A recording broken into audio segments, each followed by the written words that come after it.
الحمد لله رب العالمين، والصلاة والسلام على أشرف المرسلين المبعوث رحمة للعالمين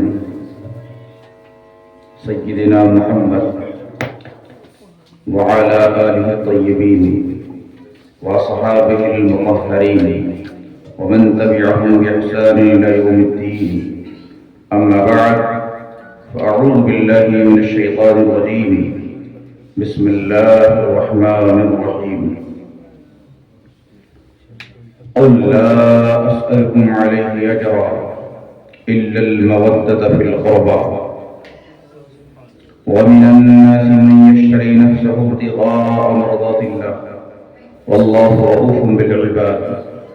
صدق الله العظيم وصدق رسوله النبي الأمين المكي الكريم، ونحن على ذلك لمن الشاهدين والشاكرين، والحمد لله رب العالمين. سب سے پہلے اپنی اور ساری کائنات کی مرکز عقیدت، آفتاب رسالت، ماہتاب نبوت، ریگزار عرب کے ناقہ سوار، گلشن ہستی کے اولین فصل بہار، مکی، زمزمی، قرشی، ہاشمی، مطلبی، جناب احمد مصطفیٰ محمد مصطفیٰ صلی اللہ علیہ وسلم کی بارگاہ میں ہدیہ درود و سلام پیش کر لیں. اللہم صلی علی سیدنا و شفیعنا و مولانا نبینا محمد وعلی آلہ وصحبہ وبارک وسلم کما تحب و ترضى بأن تصلی علیہ.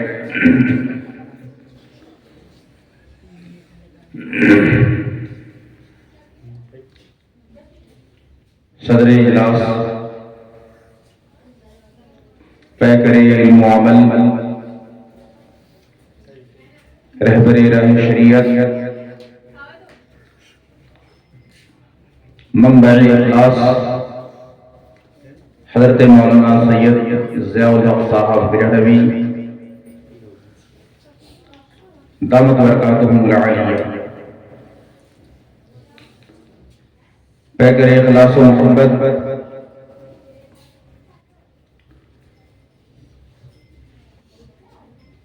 سلسلہ نقشبندیہ کے عظیم فرزند حضرت مولانا سید عبدالمقید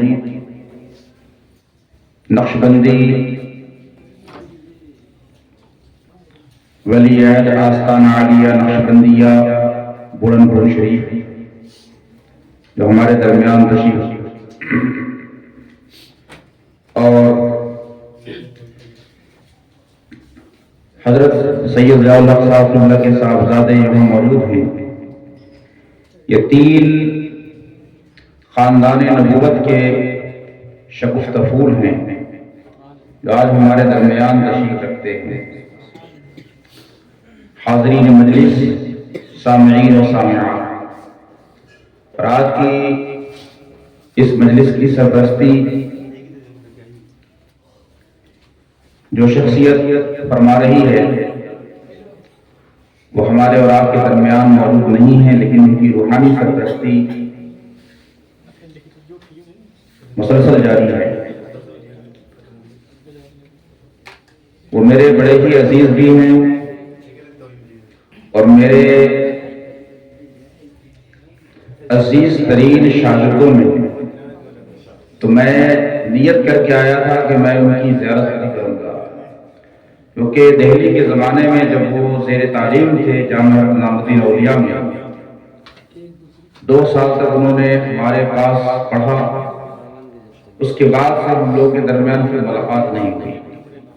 ان کا نام ہے مولانا سید منظور الحق عرف سید رحمانی میاں. ولی اب تو ولی عہد بھی نہیں، ان کے ساتھ والد گرامی وصال کر چکے ہیں. اللہ تعالیٰ ان کے درجات بلند فرمائے اور ان کے سر پہ بڑی ذمہ داری آ گئی ہے.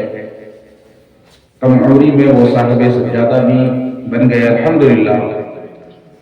مبارک پور میں ان کے دوروں سے بڑے فائدے حاصل ہو رہے ہیں، اور آپ کے درمیان جو آج جوش و خروش نظر آ رہا ہے اور آپ کے چہروں پر جو شگفتگی تازگی نظر آ رہی ہے، یقیناً انہی بزرگوں کی محنت کا نتیجہ ہے۔ تو ان کی کمی بہرحال ہم سارے لوگ محسوس کر رہے ہیں۔ اللہ تبارک و تعالیٰ انہیں اپنے آباء و اجداد کا سچا جانشین بنائے۔ آپ سارے جو یہاں موجود ہیں، علماء، نعت خوانان رسول اور جتنے بھی لوگ ہیں، الحمدللہ کسی نہ کسی خانقاہ سے وابستگی رکھتے ہیں، اور ہمارے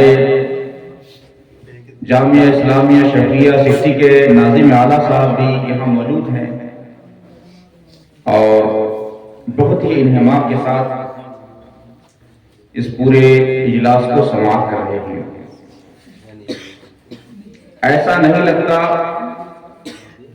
کہ کسی چھوٹی سی جگہ میں آج کا یہ پروگرام ہو رہا ہے، لگتا ہے کسی بہت بڑے میدان میں آ کے یہ جلسہ ہوتا ہے، کیونکہ آپ کا جوش و خروش اور جذبہ ایمانی حضرت مولا کائنات سے عقیدت اس بات کی غماز ہے کہ آپ کا ایمان زندہ ہے اور آپ کی روح بھی زندہ ہے، اور ہم تو اہل عشق ہیں، ہم تو اہل محبت ہیں، اور محبت والوں کا انداز ہی کچھ اور ہوتا ہے۔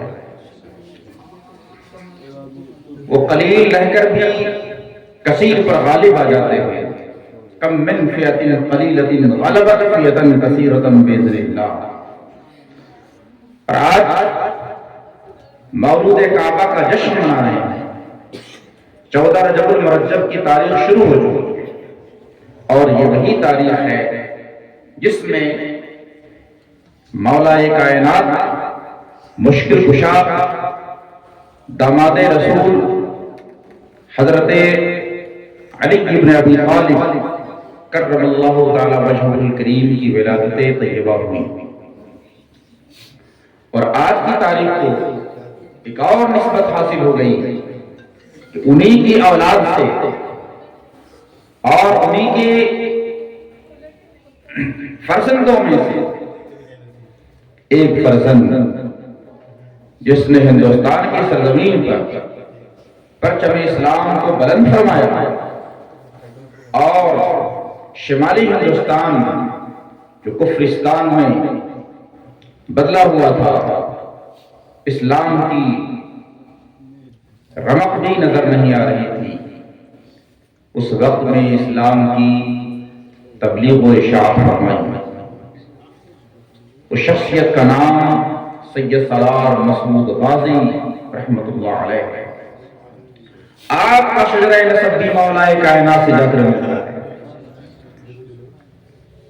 12-13 واسطوں سے وہ مولا کائنات تک پہنچتے ہیں، تو دو نسبتیں حاصل ہو گئی۔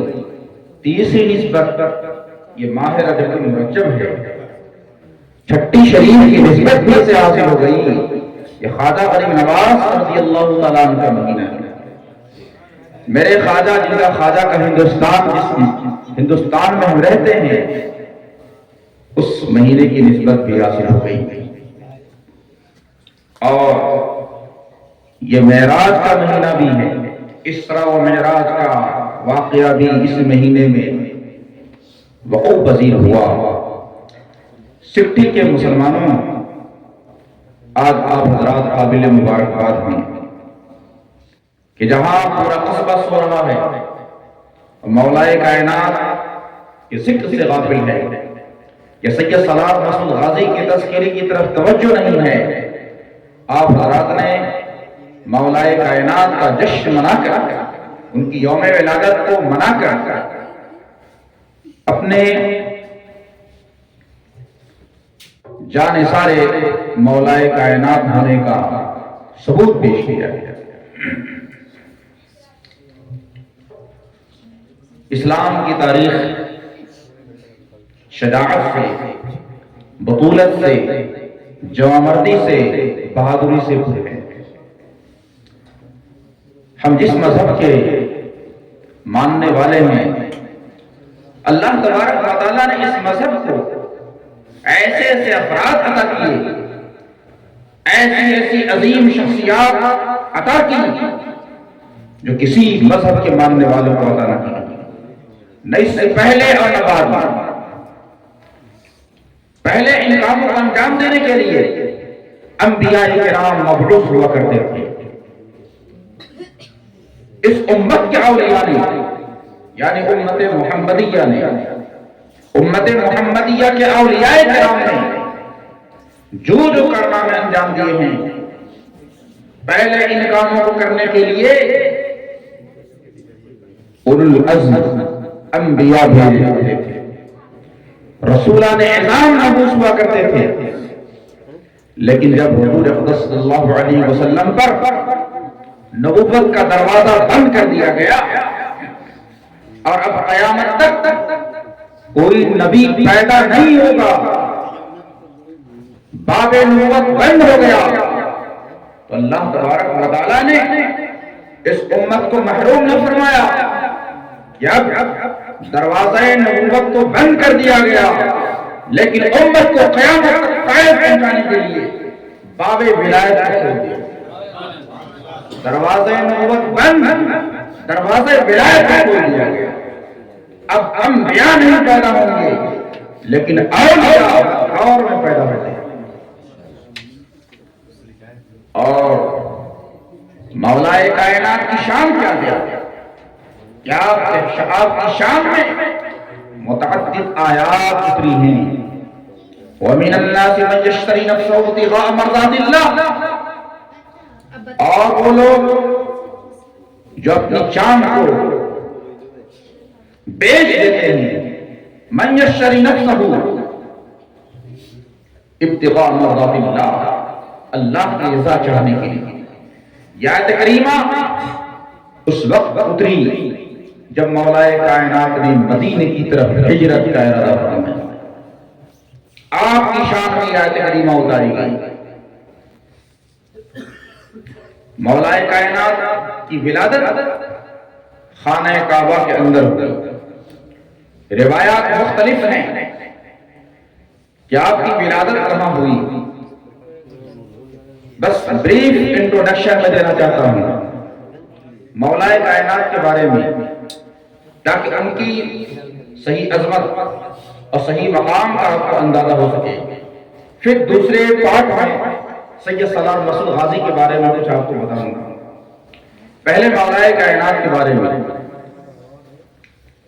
قرآن پاک میں متعدد آیات ہیں جن میں اہل بیت نبوت کا تذکرہ ہے، اور ایمان والوں کو مخاطب کرتے ہوئے کہا گیا ہے قُلْ لَا أَسْأَلُكُمْ عَلَيْهِ أَجْرًا، اے محبوب اہل ایمان سے فرما دیں لا أَسْأَلُكُمْ عَلَيْهِ أَجْرًا، میں تم سے تبلیغ اسلام پر کسی اجر کا طالب نہیں ہوں، میں نے تمہیں جو کلمہ حق پہنچایا ہے میں تم سے کسی اجرت کا مطالبہ نہیں کرتا، إِلَّا الْمَوَدَّةَ فِي الْقُرْبَى، سوائے اس بات کے کہ تم میرے قرابت داروں سے، میرے رشتہ داروں سے محبت کرو، جو میرے خاندان والے ہیں ان سے محبت کرو۔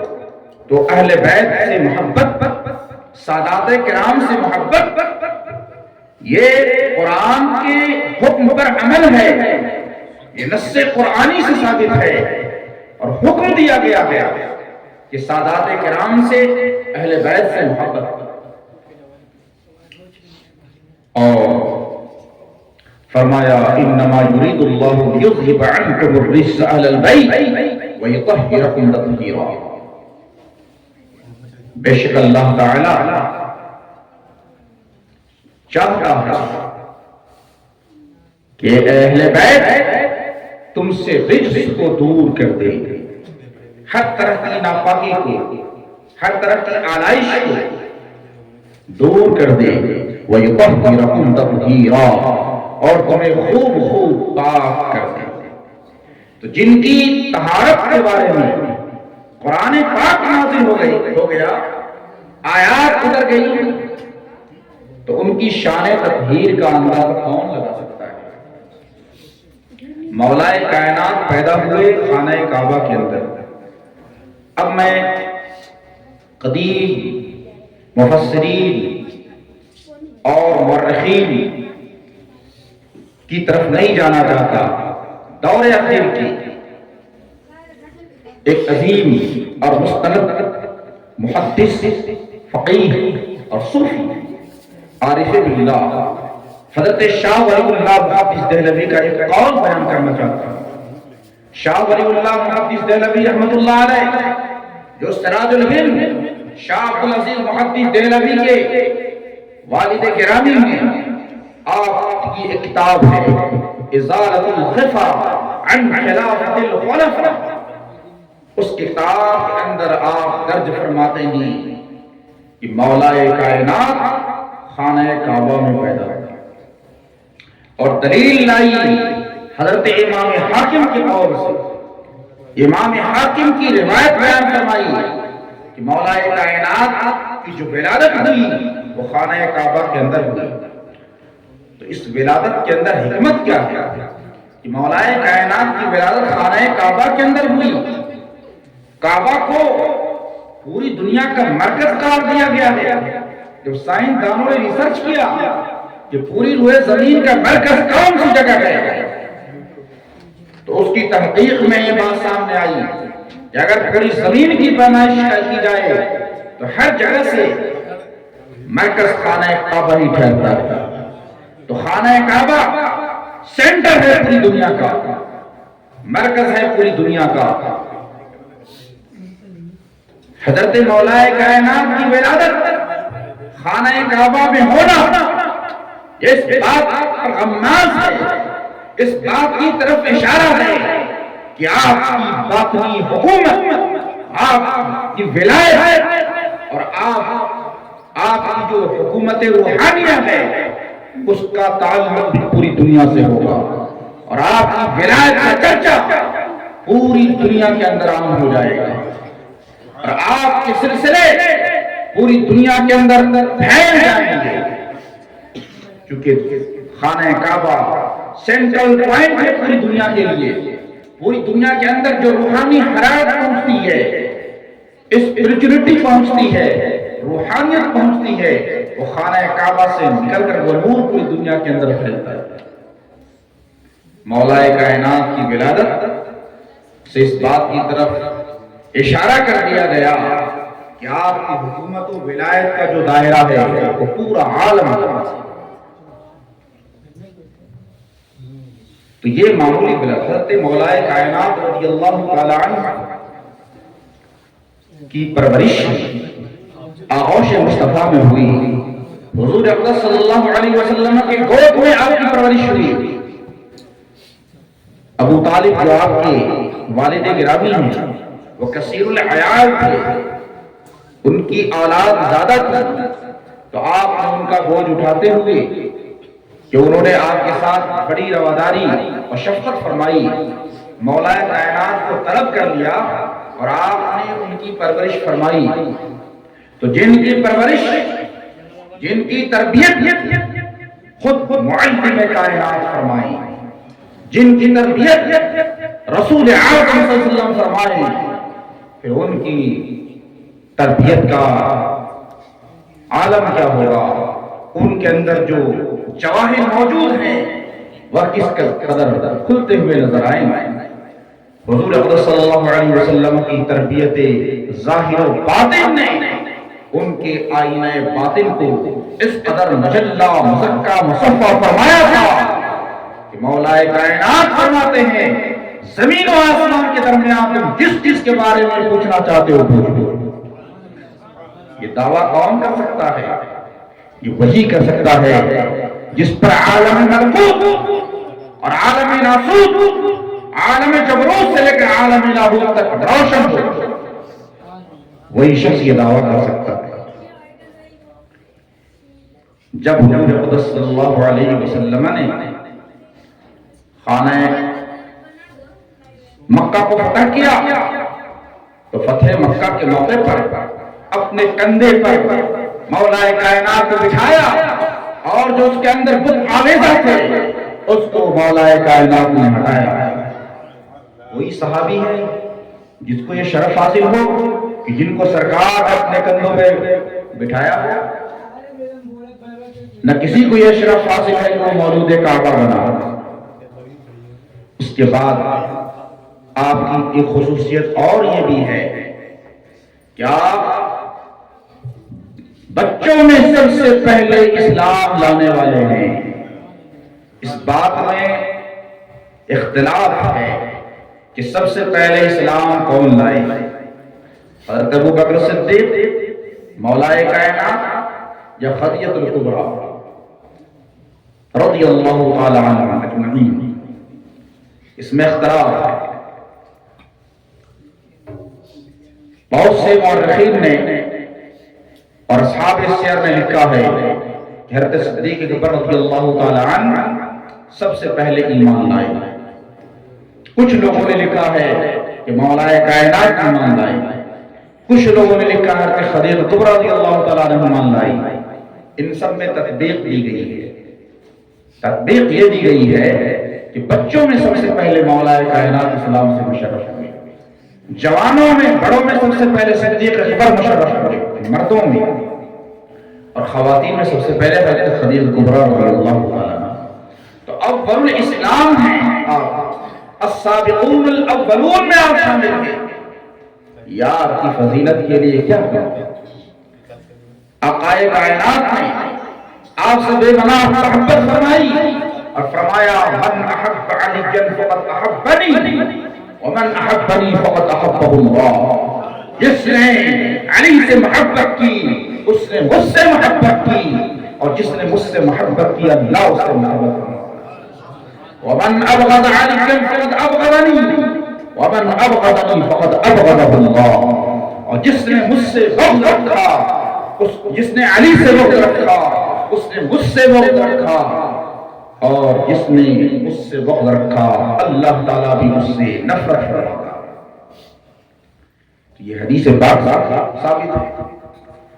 مولائے کائنات کی شان کا اندازہ در خیبر سے بھی ہوتا ہے۔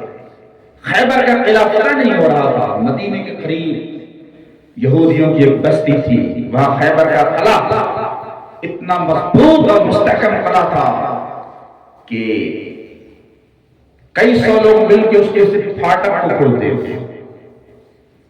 قلعہ فتح نہیں ہو رہا تھا۔ حضور اقدس صلی اللہ علیہ وسلم نے فرمایا کل پرچم میں ایسے شخص کے ہاتھ میں دوں گا، ایسے شخص کے ہاتھ میں دوں گا کہ اللہ تعالیٰ خیبر کو اس کے ہاتھ سے فتح کرائے گا۔ اس وقت حضرت علی رضی اللہ تعالیٰ کی آنکھوں میں آنسو کے چشمے ہوئے، آپ آنکھوں کے درد میں مبتلا تھے۔ سرکار نے فرمایا علی کو بلاؤ۔ آپ کو بلایا گیا، آقا نے اپنا لعاب دہن حضرت علی کی آنکھوں میں ڈال دیا، آپ کی تکلیف دور ہو گئی اور آپ کو جھنڈا دیا گیا اور فرمایا آپ اس جنگ کی قیادت فرمائے۔ حضرت مولائے کائنات نے سن 6 ہجری میں خیبر فتح ہوا، اس دروازے کو جس کو بہت سے لوگ مل کر صرف ہلا کرتے تھے، اٹھا کر آپ نے قوت حیدری کا استعمال کرتے ہوئے آپ نے بہت دور پھینک دیا۔ اس لیے آپ باب خیبر شکن گئے۔ تو مولائے کائنات یہ وہ ہیں جن کے بارے میں حضور اکرم صلی اللہ علیہ وسلم نے فرمایا تھا کہ یہ اسد اللہ، آپ کا خطاب اسد اللہ ہے، اللہ کا شیر۔ آپ کی کنیت ابو تراب ہے، ابو الحسن ہے۔ ایک مرتبہ ابو تراب جو آپ کی کنیت ہے، اس کو آپ بہت زیادہ پسند کیا کرتے تھے، اور خواہش ہوتی تھی کہ لوگ مجھے ابو تراب کہہ کر پکارا کریں۔ ابو تراب کا معنی ہوتا ہے لفظی معنی مٹی کا باغ، لیکن اس کا اصطلاحی معنی ہے مٹی والا۔ ابو تراب یہ کنیت کیوں پڑی آپ کی؟ ایک بار حضور اقدس صلی اللہ علیہ وسلم اپنی بیٹی فاطمہ الزہرا رضی اللہ تعالی عنہا کے گھر تشریف لائے، فرمایا علی کہاں ہیں؟ علی سے ملاقات کرنے کے لیے آئے۔ دیکھا گھر میں حضرت علی موجود ہی نہیں ہے۔ حضرت فاطمہ نے فرمایا، انہوں نے عرض کیا، ابا حضور میرے اور علی کے درمیان کچھ ناچاقی ہو گئی ہے، کچھ آپس میں رنجش پیدا ہو گئی ہے، جس کی وجہ سے وہ ناراض ہو کر گھر سے نکل گئے۔ یہ انسان کی فطرت ہے، میاں بیوی کے درمیان کبھی کبھی ناچاقی ہو جاتی ہے، تو آپ لوگ پریشان نہ ہوا کریں، یہ ایک فطرت کا حصہ ہے۔ حضرت فاطمہ اور علی کے درمیان کچھ ناچاقی ہو گئی، اختلاف ہو گیا، گھر سے نکل گئے۔ حضور اقدس صلی اللہ علیہ وسلم نے ایک شخص کو حکم دیا کہ علی کو، یہ جو میں روایت بیان کر رہا ہوں یہ بخاری کے اندر موجود ہے، امام بخاری نے صحیح البخاری میں باب نوم الرجل فی المسجد کے اندر بیان کیا۔ آپ نے فرمایا علی کو تلاش کرو۔ وہ شخص ڈھونڈتا ہوا مسجد تک چلا گیا، دیکھا کہ مولا کائنات مسجد کے اندر سو رہے ہیں اور پہلوے کے بل لیٹے ہوئے ہیں، اور آپ کا رخسار مبارک مٹی سے لگا ہوا ہے۔ حضور اقدس صلی اللہ علیہ وسلم اسی حالت میں تشریف لائے، حضرت علی کو سویا ہوا دیکھا اور آپ نے فرمایا، قم یا ابا تراب، قم یا ابا تراب، اے ابو تراب اٹھ جاؤ، اے ابو تراب اٹھ جاؤ۔ اسی وقت سے آپ کی کنیت ابو تراب، بے حد محبت فرماتے تھے، اور سرکار کی صحبت نے ان کے سینے کو اتنا روشن اور کشادہ بنا دیا تھا کہ زمین و آسمان کی وسعتیں اس کے اندر سمٹ جائیں۔ آپ نے فرمایا، انا مدینۃ العلم وعلی بابها، میں علم کا شہر ہوں اور علی اس کے دروازہ ہوں۔ اگر کوئی علم کے شہر میں آنا چاہے تو ان کو دروازے سے کراس کرنا ہوگا۔ اگر کوئی مجھ تک پہنچنا چاہتا ہے میرے خزانے علم تک، تو ان کو وہ راستہ مولا کائنات سے ملے گا، ان کو چھوڑ کر وہ مجھ تک نہیں پہنچ سکتا۔ مولا کائنات کو حضور اقدس صلی اللہ علیہ وسلم نے علم کی اتھارٹی ہونے کی بشارت دی اور سرد ہونے کا درجہ انہیں دے دیا، علم کے بارے میں اتھارٹی بنا دی۔ فرمایا کہ میں تو علم کا شہر ہوں اور علی اس کے دروازہ ہے۔ یہی وجہ ہے کہ طریقت کی 4 نہروں میں سے 3 نہریں مولا کائنات کے سینے سے نکل کر بہتی ہیں، اور ایک نہر صدیق اکبر رضی اللہ تعالیٰ عنہ کے سینے سے نکل کر بہتی ہے۔ طریقت کی 3 نہریں کون ہیں؟ طریقت کی 3 دریا کون ہیں؟ وہ قادریہ ہے، چشتیہ ہے، سہروردیہ ہے۔ یہ تینوں سلسلے جب تک مولا کائنات کے سینے سے فیض حاصل نہ کر لیں آگے تک نہیں پہنچ سکتے۔ اور طریقہ نقشبندیہ سیدنا صدیق اکبر رضی اللہ تعالیٰ عنہ کے سینے سے ہوتے ہوئے نبی اکرم صلی اللہ علیہ وسلم کے سینے تک پہنچتا ہے۔ تو طریقت کی 3 نہریں مولا کائنات سے نکلتی ہیں، یہ آپ کی علو مرتبت اور عظمت شان کے لیے کافی ہے۔ ایک مقام تھا، حضور اقدس صلی اللہ علیہ وسلم نے ارشاد فرمایا تھا، القرآن مع علی وعلی مع القرآن، علی قرآن کے ساتھ ہیں اور قرآن علی کے ساتھ ہے۔ یہ آپ کی شان ہے۔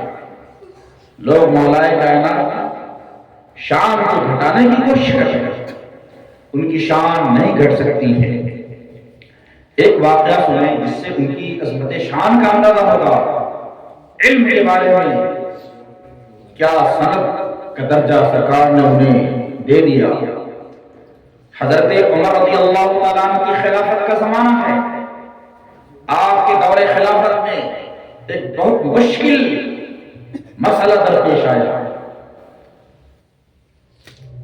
ایک خاتون کی یہاں بچہ پیدا ہوا اور 6 مہینے کے اندر ہی، یعنی خاتون کی شادی ہوئی 6 مہینے کے اندر بچہ پیدا ہوا۔ طور سے جو بچے پیدا ہوتے ہیں 9 مہینے پیدا ہوتے ہیں، 3 مہینہ بیفور بچے کی ولادت ہو گئی، لوگوں نے اس خاتون پر زنا کا الزام لگا دیا، بدکاری کا الزام لگا دیا، اور معاملہ عدالت میں پہنچ گیا۔ عدالت میں پہنچا، قریب تھا کہ حضرت عمر کوئی فیصلہ فرما دیتے اس کے بارے میں۔ حضرت مولا کائنات سے انہوں نے اس بارے میں فتویٰ معلوم کیا، فرمایا اس کا کیا حکم ہے؟ 6 مہینے کے اندر بچے کی ولادت ہو گئی۔ حضرت علی بن ابی طالب کرم اللہ تعالی وجہہ الکریم، جن کو آقا نے مدینہ العلم کا خطاب دیا تھا، آپ زبان نبوت کا فیض لے کر یوں گویا ہوتے ہیں اس عورت پر کوئی حق جاری نہ کی جائے۔ 6 مہینے کے اندر بھی بچے کی ولادت ممکن ہے، بچے کی پیدائش ہو سکتی ہے، کیونکہ قرآن نے کہا ہے، قرآن سے دلیل آتے ہیں۔ یہ بات بھی اپنی مرضی سے نہیں کہتے مولا کائنات، دلیل لاتے ہیں قرآن سے۔ فرماتا ہے قرآن وَحَمْلُهُ وَفِصَالُهُ 30 شَهْرًا، کہ بچے کا حمل اور بچے کا دودھ چھڑانا یہ 30 مہینے کے اندر اندر ہے۔ جب قرآن نے یہ فرما دیا ہے کہ بچے کا حمل پیٹ میں رکھنا اور پھر دودھ چھوڑانا 30 مہینے کے اندر اندر ہے، اس کا مطلب یہ ہوا 2 سال مدت رضاعت اور 6 مہینے مدت حمل، یہ تو قرآن سے ثابت ہو گیا۔ لہذا اس عورت پر کوئی حد جاری نہیں ہو سکتی، نہ کوئی رجم ہو سکتا۔ سمجھے کہ نہیں سمجھے؟ بچے کی بربادی یرضعن اولادهن حولین کاملین، قرآن میں کہا گیا کہ عورتیں بچے کو دودھ پلائیں کتنے؟ حولین کاملین، 2 سال مکمل۔ 12 دونی 24 ہو گئے، اب 6 مہینے بچتے ہیں۔ وحملہ وفصالہ 30 شہرا، 6 مہینے یہ مدت حمل مان دیا گیا۔ اس موقع پر حضرت عمر کی زبان سے یہ تاریخی کلمات جاری ہوئی، جس کو تاریخ نے اپنے صفحات میں محفوظ کر لیا۔ فرمایا لولا علی لہلک عمر، اگر علی نہ ہوتے تو عمر ہلاک ہو جاتا۔ بڑے بڑے مسائل میں حضرت عمر بن خطاب جیسے صحابی مولا کائنات سے مشورے لیا کرتے تھے۔ اب آپ نے فرمایا تھا علی کی موجودگی میں کسی سے فتویٰ نہ پوچھو، علی موجود ہو، ان کی موجودگی میں کسی کو فتویٰ دینے کا حق نہیں، ان سے بڑا عالم کوئی تھا ہی نہیں۔ آپ حضرت صدیق اکبر کے بھی مشیر رہے، فاروق اعظم کے بھی مشیر رہے۔ جب عثمان غنی کی خلافت آئی کا زمانہ آیا، اس میں بھی آپ ایک مخلص مشیر کی طور پہ آپ کام کرتے رہے، اور آپ کا جو دور خلافت ہے وہ فتنوں سے بھر گیا، بہت بڑی آزمائش کا دور تھا۔ آپ کے خلافت کے زمانے میں بڑے بڑے اہم واقعات پیش آئے۔ کسی نے پوچھا حضور صدیق و عمر کی خلافت کا دور تو بڑا پرامن رہا، اور آپ کی خلافت کے زمانے میں بہت سارے فسادات واقع ہوئے، جھگڑے رونما ہوئے، جنگیں ہو گئی، جنگ جمل ہے، جنگ صفین ہے، اس طرح کے حادثات پیش آئے۔ تو آپ نے فرمایا ابو بکر و عمر کہ مشیر ہم تھے اور آج ہمارے مشیر تم لوگ۔ جب مشیر اعلیٰ درجے کا مدبر ہوتا ہے، زمانے کا نبض شناس ہوتا ہے، تو فیصلے بھی اعلیٰ درجے کا کیا کرتا ہے۔ حکومت بادشاہ تھوڑے چلاتا ہے، حکومت وزراء چلاتے ہیں، اس کے مشورے دینے والے چلاتے ہیں۔ بہت ہی فیصلہ آپ لفظوں میں بڑے بڑے مسئلوں کا حل نکال دیا کرتے تھے۔ یہ شان ہے مولائے کائنات۔ مولائے کائنات کی عظمت کا اندازہ ہم کیا لگا سکتے ہیں؟ آپ نے متعدد شادیاں فرمائی، آج پوری دنیا کے اندر سادات کرام موجود ہیں، یہ سب مولا کائنات کی نسل سے، مولا کائنات سے ہوتا ہوا ان کا شجر آگے بڑھتا ہے۔ حضرت علی رضی اللہ تعالیٰ عنہ کی اولاد، حضرت علی رضی اللہ تعالیٰ عنہ کی اور بھی ازواج تھیں جن سے بہت ساری اولادیں ہوئی، ان میں آپ کے ایک صاحبزادے کا نام محمد بن حنفیہ، محمد بن حنفیہ، تو یہ علوی سادات کا ایک سلسلہ شروع ہو گیا کہ مولا کائنات کی دوسری حرم سے یہ اولاد ہوئی۔ اب ہم تقریر کا دوسرا حصہ سید سالار مسعود غازی رحمۃ اللہ علیہ کی طرف لاتے ہیں۔ مولا کائنات کی فضیلت آپ سن چکے اور سنتے رہتے ہیں، اور ان کی فضیلت بیان بھی کرنی چاہیے، کیونکہ ہمارے اوپر یہ الزام لگایا جاتا ہے، یعنی اہل سنت و جماعت پر بعض حضرات کی طرف سے، خاص طور سے اہل تشیع کی طرف سے، یہ سنی حضرات اہل بیت کا ذکر نہیں کرتے، اہل بیت کا تذکرہ ان کے پروگراموں میں زیادہ نہیں ہوتا، لیکن یہ سراسر الزام ہی ہے، حقیقت کچھ بھی نہیں ہے۔ جس طرح سے ہم مدح صحابہ کرتے ہیں اسی طریقے سے مدح اہل بیت کہتے ہیں، اور ہم صرف مدح صحابہ اور مدح اہل بیت پر اکتفا نہیں کرتے، بلکہ ہم مدح اولیاء بھی کرتے ہیں۔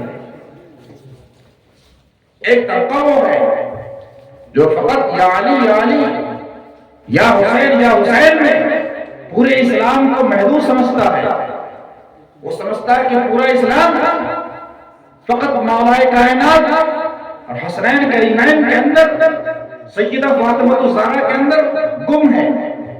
صرف اسلام اسی کا نام نہیں، اس کو بولتے ہیں افراط۔ ایک طبقہ حد اعتدال سے بالکل جا گرا، ان کے نزدیک نہ انبیاء کرام کا ذکر ہوتا ہے، نہ حضور اقدس صلی اللہ علیہ وسلم کی سیرت طیبہ بیان کی جاتی ہے، نہ مدح صحابہ ہوتی ہے، کچھ بھی نہیں۔ جب آپ دیکھیں تو صرف محبت اہل بیت، فضیلت اہل بیت، اہل بیت ہمارے ایمان کا ایک حصہ ہیں، لیکن صحابہ کرام بھی ہمارے ایمان کا حصہ ہے۔ سرکار نے فرمایا اصحابکم کالنجوم بأیہم اقتدیتم اہتدیتم، میرے صحابہ ستاروں کے مانند ہیں، تم ان میں سے جن کی بھی اقتدا کرو گے راہ یاب ہوگا۔ تو اہل سنت و جماعت ہی وہ طبقہ ہے، وہ جماعت ہے جو اعتدال پر قائم ہے، نہ افراط نہ تفریط ہے، نہ ہم اہل بیت کی محبت میں اتنا غلو کرتے ہیں کہ ان کے درجے کو نبی سے بڑھا دیں، نہ ہم صحابہ کی شان میں تنقیص کرتے ہیں کہ کسی صحابہ کو مبغوث بنا دے یا انہیں گالی دے۔ ہمارے ہاتھوں میں جہاں اہل بیت کا دامن ہے، وہیں دوسرے ہاتھوں میں صحابہ کرام کا بھی دامن ہے، اولیاء اعظام کا بھی دامن ہے۔ تو یہی طبقہ وہ ہے جو ناجی ہے، یہی جماعت وہ ہے جو حق پر قائم ہے، اور ہماری نسلوں کو بھی اللہ تعالیٰ اسی راستے پر قائم رکھے۔ حضرت مولا کائنات کی جو دوسری حرم تھی، ان سے حضرت محمد بن حنفیہ پیدا ہوئے۔ محمد بن حنفیہ بڑی بڑی جنگوں میں شریک ہوئے، بڑی ہی شجاعت تھے، بڑے ہی دلیر تھے، اور ان کی تاریخ شجاعت و بطولت سے بھری ہوئی ہے۔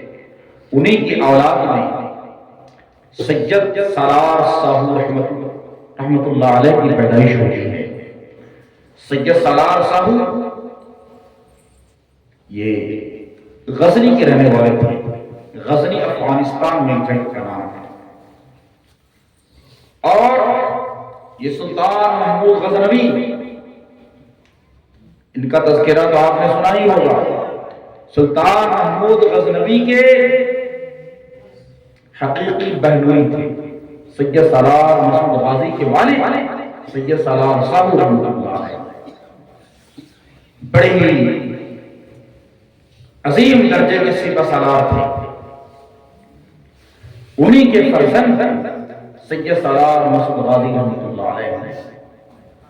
یہ عجیب واقعہ ہے، یہ سلطان محمود غزنوی غزنہ کے اندر ہیں، افغانستان میں ہندوستان سے چار افراد پہنچتے ہیں خط لے کر کہ مظفر خان کو یہاں کے کفار نے گھیر لیا ہے، یہاں کے راجہ اسے قتل کرنا چاہتے ہیں۔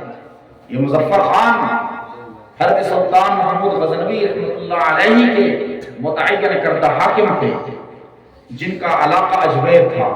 علاقہ اجمیر میں وہ سکونت پذیر تھے،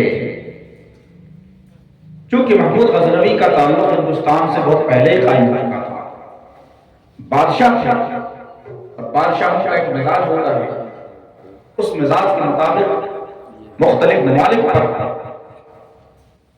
تاخت و تاراج کرتے ہیں۔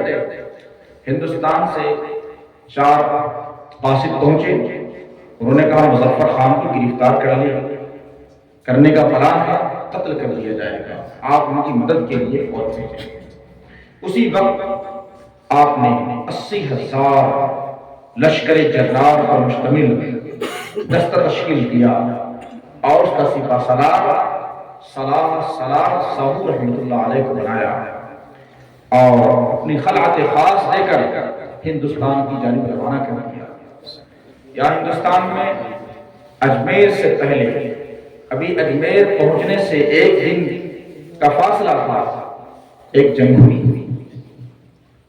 اور پھر اس کے بعد پھر آپ آگے کی طرف بڑھے اور اجمیر پہنچ کر پورے اجمیر کو آپ نے فتح کیا۔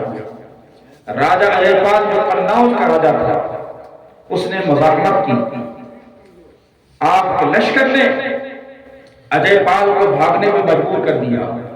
یہ پورا علاقہ اجمیر کا، اجمیر سے لے کر قنوج تک حضرت سالار مسعود غازی کی والد گرامی کا فتح کیا ہوا۔ اس فتح کے بعد یہ 401 ہجری میں یہ فتح ہوتی ہے۔ یہ پوری خبر قاصد کے ذریعے سے سلطان محمود غزنوی کو بھیجی گئی تھی۔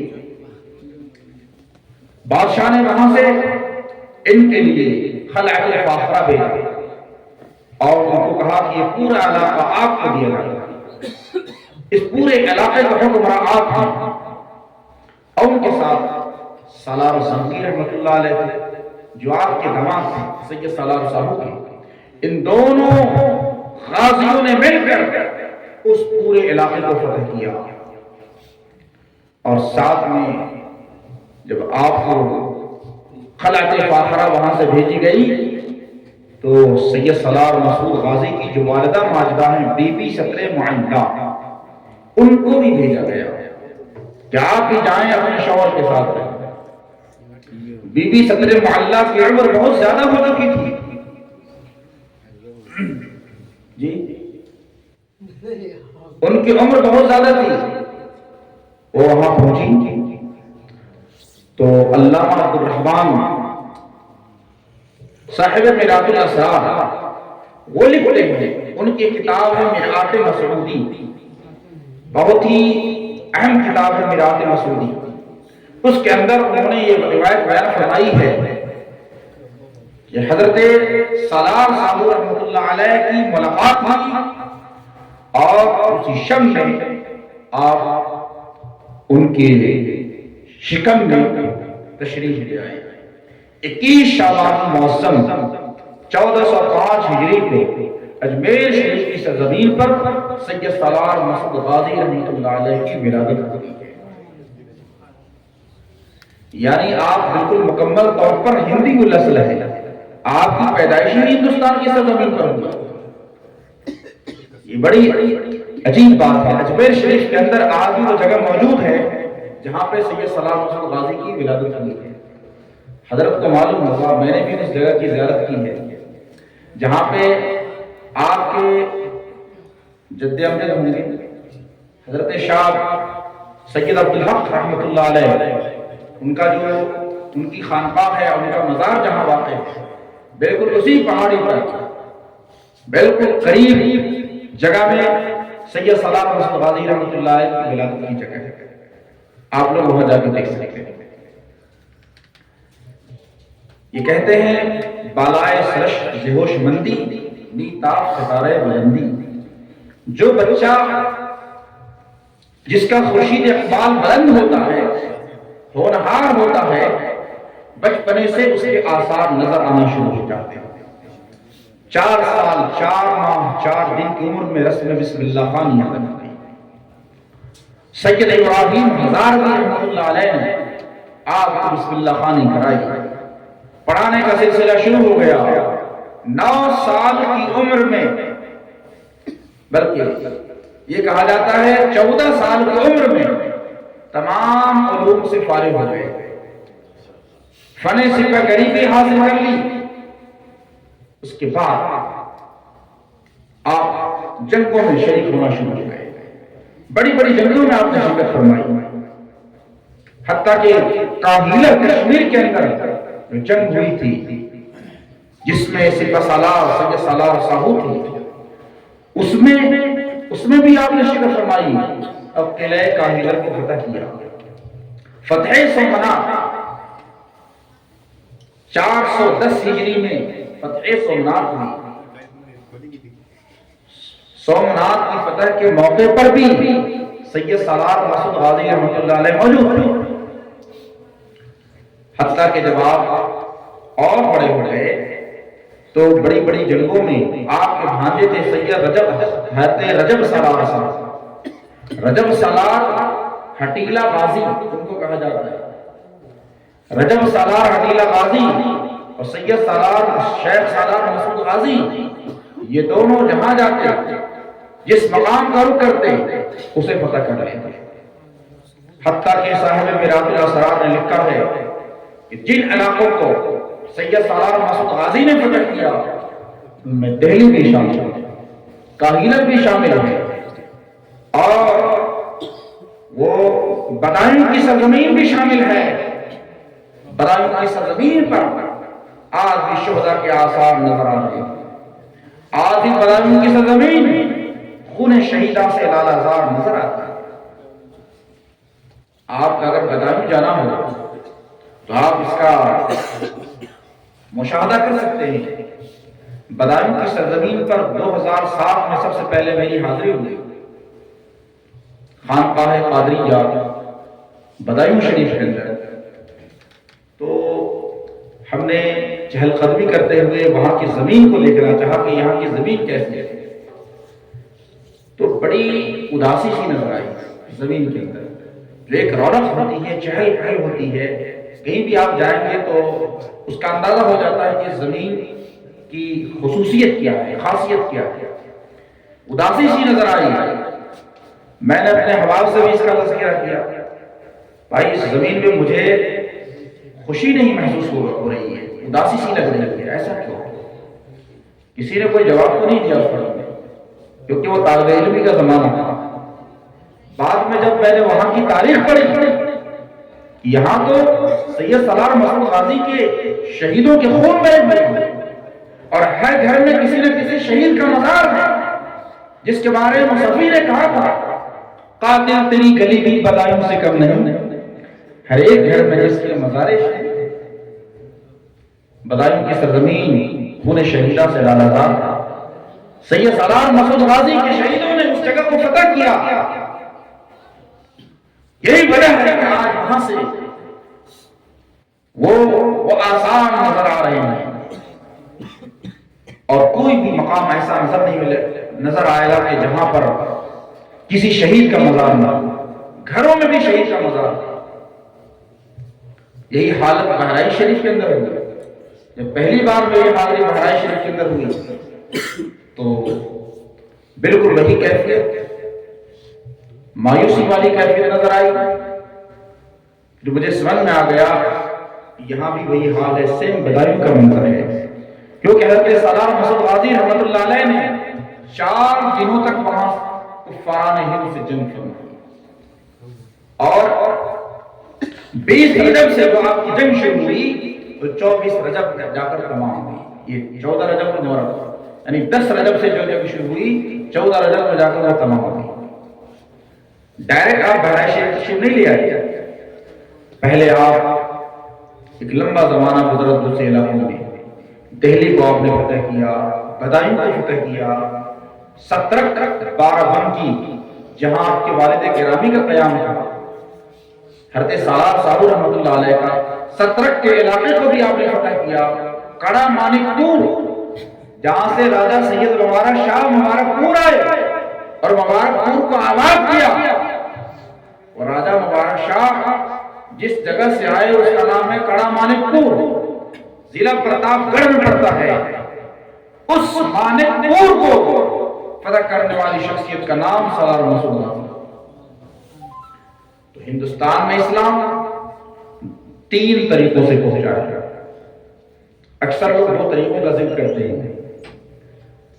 ایک طریقہ تجار کا ہے، تاجروں کا، تاجرین کے ذریعے سب سے پہلے اسلام پہنچا ہندوستان میں، کہ اولین تجارتی قافلے عرب سے آئے اور انہوں نے جنوبی ہند کے ساحلی علاقوں پر تجارتی چھاونیاں بنائی، تجارتی منڈیاں قائم کی، جس میں مالابار، کالی کٹ، کرناٹک کا علاقہ شامل ہے۔ جنوبی ہند کے ساحلوں پر مسلمان آباد ہوئے اور انہوں نے بزنس کو فروغ دینا شروع کیا۔ تو جب وہ آئے تو ساتھ میں اپنا دھرم بھی لے کر آئے، اپنا مذہب بھی لے کر آئے، اسلام کو لے کر آئے، اور چونکہ اولین دور کے مسلمان تھے تو ان کے اندر اسلامی مزاج موجود تھا، اسلام کی خصوصیات موجود تھی، وہ وعدے کے بڑے بڑے ہوتے، امانت کے معاملے میں بڑے عزت تھے، نہایت اعلیٰ درجے کے امین ہوا کرتے تھے، خیانت بالکل پسند نہیں کرتے تھے، بزنس میں دھوکہ دھڑی، غش و خیانت، جھوٹ بالکل ان کے یہاں نہیں چل سکتا تھا۔ تو ان کی راست بازی، کردار کی بلندی، ان کی سچائی اور ان تمام خصوصیات کو دیکھ کر باشندگان ہند ان سے متاثر ہونا شروع ہو گئے۔ جہاں وہ اپنے مال کو بیچتے وہیں پر وہ اپنے مذہب کو بھی دوسروں میں پھیلاتے، اور ہندوستان کے باشندوں نے رفتہ رفتہ ان کے مذہب کو قبول کرنا شروع کر دیا۔ تو لیکن آج معاملہ برعکس ہو چکا ہے۔ آج اگر ہمارے ساتھ کسی غیر مسلم کا صدقہ پڑ جائے تو ہم یہ چاہتے ہیں کہ کتنا زیادہ ان سے لوٹ لیا جائے، کتنا زیادہ ان کو تنگ کر دیا جائے، ہمارا یہ خیال ہوتا ہے۔ اور جھوٹ تو حد سے زیادہ بولتے ہیں مسلمان تجارت میں۔ تو اولین دور کے مسلمان اپنی صداقت کی وجہ سے یہاں اسلام پھیلانے میں کامیاب ہو گئے، اور آج کے دور کا مسلمان اپنی خیانت کی وجہ سے، اپنے جھوٹے کردار کی وجہ سے اسلام کو بچانے میں بھی ناکام نظر آ رہا ہے۔ پھیلانے کے بعد تو دور ہے، اسلام کو ہم بچا نہیں پا رہے ہیں۔ تو تاجروں کے ذریعے سے اسلام کا ایک حصہ یہاں ہے، یعنی جنوبی ہندوستان تو اسلام کے نور سے منور ہو چکا تھا، لیکن جس ہندوستان میں ہم نارتھ انڈیا میں رہ رہے ہیں، اس کو بولتے ہیں شمالی ہندوستان، شمالی ہندوستان کا علاقہ ابھی بھی نور اسلام سے منور نہیں ہوا تھا، یہاں بھی اسلام کی کرن پہنچی نہیں تھی۔ جنوبی ہندوستان میں اسلام پہنچ گیا تھا، گجرات میں اسلام پہنچ چکا، صحابہ کرام کے زمانے میں 15 ہجری میں حضرت حکم بن ابی العاص ثقفی رضی اللہ تعالی عنہ جو صحابی رسول ہیں، اور عثمان بن ابی العاص ثقفی رضی اللہ تعالی عنہ کے بھائی ہیں، انہوں نے پیش قدمی فرمائی بھروج پر، ملتان پر۔ اس واقعے کا ذکر مرور الزہر میں مسعودی نے کیا ہے، فتوح البلدان کے اندر برازوری نے کیا ہے کہ گجرات میں بھروج کا علاقہ، مہاراشٹر میں تھانہ کا علاقہ حضرت عمر بن خطاب رضی اللہ عنہ کے عہد خلافت میں فتح ہو چکے تھے۔ تو 2 طریقے سے 3 طریقوں سے اسلام پہنچا۔ تاجرین کے طبقہ یہ اسلام لے کر آئے، دوسرا طبقہ تھا غازیان اسلام۔ غازیان اسلام کے ذریعے سے بھی بڑے پیمانے پر اسلام کی اشاعت ہوئی۔ غازی جاتے تھے اور ان کو لگتا تھا کہ یہاں لوگوں پر ظلم ہو رہا ہے، یہاں انسانیت کا جنازہ نکالا جا رہا ہے، لوگ برے رسوم میں مبتلا ہیں، عورتوں کو آگ میں ڈال کے جلایا جا رہا ہے، سوستی کیا جا رہا ہے۔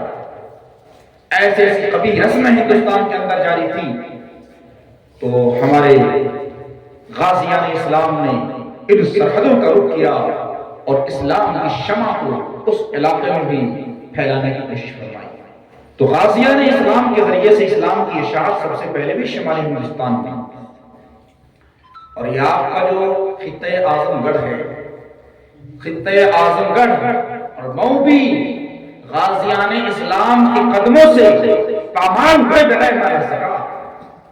جہاں مئو کے علاقے میں سالار مسعود غازی رحمۃ اللہ علیہ کے غازیوں کی خبریں ملتے ہیں، وہیں ہمارے مبارکپور کی سرزمین پر بھی ملک شلی رحمۃ اللہ علیہ کے موجود ہیں، جو انہیں قافلہ کے سالاروں میں شامل ہیں، جو مسعود غازی رحمۃ اللہ علیہ کے ساتھ چلا کرتے تھے۔ اور گزیٹر اعظم گڑھ کے اندر یہ بات لکھی ہوئی ہے کہ یہاں سے یعنی مبارکپور سے 8 کلومیٹر کے فاصلے پر ایک مقام ہے جس کا نام بھرتپور ہے، اس علاقے سے سالار مسعود غازی رحمۃ اللہ علیہ کی فوج گزر چکی ہے۔ تو یہ پورا علاقہ سید سالار مسعود غازی کے دم قدم سے 1020 سال پہلے نور اسلام سے منور ہو چکا ہے۔ سید سالار مسعود غازی کو گزرے ہوئے 1020 سال کا زمانہ گزر چکا ہے، سمجھ گئے؟ بلکہ اس سے بھی زیادہ زمانہ گزر چکا ہے۔ سید سالار مسعود غازی رحمۃ اللہ علیہ بہرائچ میں جب قدم رکھا تو وہاں آپ کا مقابلہ ہوا کفار سے، اور 4 دنوں تک کنٹینیو جنگ جاری رہی۔ بعد میں چل کے جب دیکھا کہ ہم یہ حیدر کرار کے فرزندوں سے ہم جیت نہیں پائیں گے، تو انہوں نے زمین پر کیل بچھا دی تاکہ ان کی گھوڑوں کے ٹاپ جب اس کیل میں دھس جائیں تو خود بخود یہ زیر ہو جائیں گے۔ پہلے خوب کیل بچھوائی میدان میں، اس کے بعد اس پہ ریت ڈال دی، بالو ڈلوا دیا ریت تاکہ پتہ نہ چلے۔ مجاہدین کے گھوڑے پہنچتے تھے، زخمی ہو جاتے تھے، بدک بدک کے بھاگتے تھے۔ اسی اسرا میں سہیل دیو نام کا ایک شخص تھا، مردود کافر، اس نے طاق میں آ کر سید سالار مسعود غازی رحمۃ اللہ علیہ پر ایک تیر چلا دیا، اور وہ تیر آپ کے ماتھے پر آ کے لگ گیا، اس کے بعد آپ شہید ہو گئے۔ سید سالار مسعود غازی رحمۃ اللہ علیہ شہید ہوئے، اور شہید کے بارے میں قرآن نے فرمایا وَلَا تَقُولُوا لِمَن يُقْتَلُ فِي سَبِيلِ اللَّهِ أَمْوَاتٌ، انہیں مردہ نہ کہو جو اللہ کی راہ میں شہید کر دیے جاتے ہیں۔ یہاں تو کہا کہ مردہ نہ کرو، شہید زندہ ہوتے ہیں۔ دوسرے مقام فرمایا وَلَا تَحْسَبَنَّ الَّذِينَ قُتِلُوا فِي سَبِيلِ اللَّهِ أَمْوَاتًا، شہید کہنے کی بات تو دور ہے، انہیں مردہ بھی خیال مت کرو، انہیں مردہ گمان بھی مت کرو، بلکہ وہ زندہ ہوتے ہیں۔ تو شہداء مرتے نہیں ہیں بلکہ شہداء زندہ رہتے ہیں۔ حضرت سید سالار مسعود غازی کو گزرے ہوئے 1020 سال ہو گئے۔ اگر ان کی وفات 424 ہجری میں ہوئی ہے اور 1445 ہجری چل رہا ہے، تو 1020 سال تک پورے ہو رہے ہیں ان کو گزرے ہوئے، لیکن ان کا تذکرہ ابھی بھی ہمارے ذہن و دماغ میں باقی ہے، ہمارے قلب میں زندہ ہے۔ ہندوستان کے بڑے بڑے بادشاہوں نے آپ کی بارگاہ میں حاضری دی ہے۔ جب فیروز شاہ تغلق ٹھٹ گجرات پر لشکر کشی کرنا چاہتا تھا، اور وہ بہت مشکل علاقہ تھا، ٹھٹ کا علاقہ، تو اس کی والدہ نے آپ فیروز شاہ تغلق کو سید سالار مسعود غازی کی خبر پر بھیجا، جاؤ ان کی بارگاہ میں حاضری دو، تب جا کے تمہاری مشکل آسان ہوگی۔ فیروز شاہ تغلق نے اس بارگاہ قدس میں حاضری دی پھر اس کے بعد جا کے پھٹ کا قلعہ فتح ہو گیا۔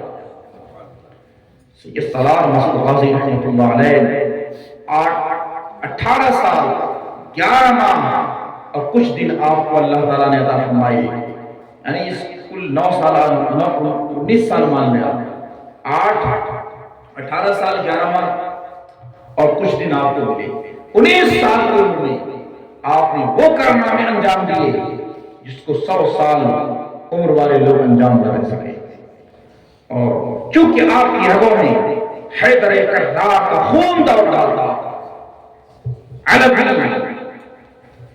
شجاعت اور بہادری آپ کی رگوں کے اندر موجود تھی، آج مسلمان واقعی اپنے غازیان اسلام کے تذکروں سے غافل ہو چکا ہے۔ آج یہ بزدل ہو چکا ہے مسلمان، اور قوم کو بزدل بنا دیا گیا ہے۔ جب تک ہم غازیان اسلام کے تذکرے اپنے نوجوانوں کو، اپنے بچوں کو نہ سنائیں گے، ان کا ایمان زندہ نہیں ہو سکتا۔ اس کے اندر وہ غیرت، خودداری، جوانمردی نہیں پیدا ہو سکتی۔ سید سالار مسعود غازی کی عظمت اسی میں نہیں ہے کہ فیروز شاہ تغلق جیسا بادشاہ حاضر ہوتا تھا، بلکہ حضرت سیدنا مخدوم اشرف جہانگیر سمرن رضی اللہ تعالی عنہ اس دیار کے سب سے بڑے بزرگ ہیں، اور اس پورے دیار پر، خطہ اول پر اگر کسی کی حکومت ہے تو مخدوم سمنا کی حکومت ہے۔ سیدنا مخدوم سمنانی رحمۃ اللہ علیہ کے اس ملفوظ کو مولانا نظام یمنی رحمۃ اللہ علیہ نے لطائف اشرفی کے اندر نقل فرمایا ہے۔ اس حضرت مخدوم اشرف جہانگیر سمنانی فرماتے ہیں کہ میں نے حضرت سیدنا خضر علیہ السلام کو سب سے زیادہ جس مزار پر موجود پایا ہے وہ مزار سید سالار مسعود غازی کا ہے۔ بڑے بڑے بزرگوں کے مزار ہیں پوری دنیا کے اندر، بڑے بڑے قطب ابدال غوث لیتے ہوئے ہیں، لیکن میں کسی مزار اتنی کثرت کے ساتھ انہیں آتے جاتے نہیں دیکھا ہے، بلکہ میں نے ایک دن کے اندر 70 مرتبہ حضرت خضر علیہ السلام کو دیکھا۔ تو جس مزار پر حاضری دینے کے لیے سیدنا خضر تشریف لائے ہیں، ان کی عظمت شان کا ہمیں اور شما کیا اندازہ کر سکتے ہیں۔ حضرت خضر علیہ السلام ان کی مزار پہ کثرت کے ساتھ آتے ہیں، اس لیے کہا گیا ہے کہ جو جائے وہاں زیارت کے لیے آدھا گھنٹہ کم سے کم ٹھہرے، 1 گھنٹہ ٹھہرے، اس درمیان کہیں نہ کہیں ان کی زیارت ہو جائے گی۔ شکل بدلتی رہتی ہے، کبھی بچے کی شکل میں، کبھی جوان کی شکل میں، کبھی کسی شکل میں، آپ کو پتہ ہی نہیں چلے گا۔ ہمارا ایک علامت بتا دیتا ہوں، خضر علیہ السلام کو دیکھنے کی ایک علامت ہے، اگر سمجھ میں آ جائے تو سمجھ جائیے جناب خضر سے آپ کی ملاقات ہوئی۔ ان کو دیکھنے کے بعد ہی آپ پر ایک ایسا روب جاری ہو جائے گا کہ بدن پر ایک جھرجھری پیدا ہو جائے گی۔ خضر علیہ السلام کے اوپر اللہ تعالیٰ نے جو جلال رکھا ہے، جو روب رکھا ہے، اگر وہ اصل صورت میں آ گئے تو یقیناً آپ پر ایک روب طاری ہو جائے گا، شاید آپ بات بھی نہیں۔ حضرت سالار مسعود غازی رحمۃ اللہ علیہ ان خوش نصیبوں میں سے ہیں جن کے ذریعے سے اللہ تعالیٰ نے ہندوستان میں اولین اشاعت اسلام کا کام لیا، اور ان کے بعد ایک تیسرا طبقہ ہے صوفیاء کرام کا، جن کے ذریعے سے اسلام کی بڑے پیمانے پر اشاعت ہوئی۔ صوفیاء کرام کا کردار کم نہیں ہے، غازیان اسلام نے اپنے تلواروں سے یہاں کی زمین کو اور یہاں کے گردنوں کو مسخر کیا، تو صوفیاء اسلام نے اپنی باطنی تلوار سے، اخلاق کی تلوار سے دلوں کو فتح کرنے کا کام کیا۔ صوفیاء کرام کی روش الگ ہے، غازیان اسلام کی روش الگ ہے۔ ہمیں غازی بھی چاہیے اور صوفی بھی چاہیے۔ اگر قوم فقط صوفی کو لے کر پڑی رہے گی تب بھی کام آگے نہیں بڑھ سکتا۔ جب ہندوستان میں مسلمانوں کی انٹری ہوئی، شمالی ہندوستان میں، بہت اہم نقطہ بیان کرنے جا رہا ہوں۔ شہاب الدین محمد غوری ہندوستان فتح نہیں کر سکتے تھے، کئی مرتبہ ناکام ہو چکے تھے جنگوں میں، اور انہیں شکست کا منہ دیکھنا پڑا تھا۔ شہاب الدین محمد غوری جنگ میں کامیاب نہیں ہو سکتے تھے اگر انہیں خواجہ ہند البری سلطان ہند خواجہ معین الدین غریب نواز کی روحانی حمایت حاصل ہوتی۔ آپ نے فرمایا مراب پتھورا زندہ گرفتے ودادیم لشکر اسلام، میں نے پھر کبھی آج گرفتار کر کے لشکر اسلام کے حوالے کر دیا۔ یا کا جملہ ادا کرنا تھا، ہندوستان کی فتح کی نوید تھی۔ سیر الاولیاء میں سید محمد بن مبارک کرمانی لکھتے ہیں وصول قدم مبارک آفتاب اہل یقین کہ بحقیقت معین الدین بود ظلمت عید یار بنور روشن و منور کش، اس آفتابی ولایت کی قدم مبارک کے پہنچنے سے جو حقیقت میں دین کا معین ہے، اس دیار کی ظلمت نور اسلام سے منور ہو گئی۔ تو خواجہ غریب نواز نے بھی بڑے پیمانے پر ہندوستان میں اسلام کی اشاعت فرمائی، اور ان کے ساتھ اور بھی صوفیاء کرام ہیں جنہوں نے اشاعت اسلام فرمائی۔ آج ہماری امت زوال کا شکار کیوں ہے؟ اللہ تعالیٰ نے اس امت میں انبیاء بھیجے، اولیاء بھیجے، غوث قطب ہمارے اندر، خواجہ ہمارے اندر، ولی ہمارے اندر، قرآن ہمارے اندر، وحی الہی ہمارے پاس۔ اس کے باوجود اگر یہ قوم شکست خوردہ ہے، اس کے باوجود اگر یہ قوم زوال پذیر ہے اور ذلیل و خوار ہے، تو اس کی وجہ کیا ہے؟ اس کی وجہ یہ ہے کہ صرف ہم اسلاف کے فضیلت اور ان کی عظمت کے ترانے پڑھنے والے بن گئے، ہم خود اپنے کو اسلاف جیسا نہیں بنا سکے۔ ہم اپنے اسلاف اور اپنے بزرگوں کی باتوں کو سن کر خوش ہونے والی قوم بن گئے، بس ہم ماضی پر فخر کرنے والی قوم بن کر رہ گئے، ہم اپنے مستقبل اور حال کی تیاری کرنے والے قوم نہ بن سکے۔ وجہ یہ ہے کہ جو ان کا کردار تھا وہ کردار آج ہمارے اندر نہ رہا، جو ان کی غیرت تھی ہمارے اندر نہ رہی۔ ایک طرف اگر خواجہ غریب نواز کہے تمہیں صوفی اسلام کو لے کر آتا ہے تو اس کی پشت پر دوسری طرف شہاب الدین محمد غوری ہوتے ہیں۔ اگر ایک طرف فتح سومنات کے لیے محمود غزنوی آتے ہیں تو دوسری طرف ان کی پشت پر خواجہ ابوالحسن خرقانی کی دعا شامل ہوتی ہے، تب جا کے اسلام کا کارواں آگے بڑھتا ہے۔